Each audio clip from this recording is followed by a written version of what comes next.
আমার সাথে ইতিমধ্যে আমাদের বাংলাদেশ ফুটবল ফেডারেশনের সভাপতি তাবিদ আউয়ালের কথা হয়েছে এবং তার যে টিম রয়েছে তাদের সাথে আমরা আলোচনা করেছি এবং সেই কোচের যে শর্ট লিস্ট সেটা সম্পর্কেও তিনি আমাকে অবগত করেছেন।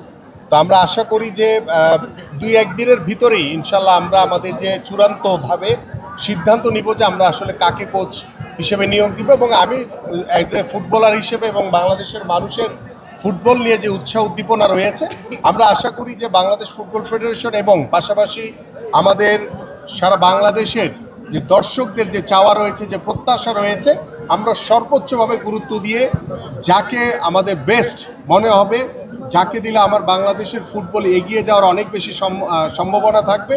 এবং আমরা বিগত সময়ের এক্সপিরিয়েন্স দেখে আমাদের বাংলাদেশের মানুষের যাকে নিয়ে সবচেয়ে বেশি এক্সপেকটেশন, আমরা সেই মানুষটিকে নিয়োগ দিব ইনশাল্লাহ।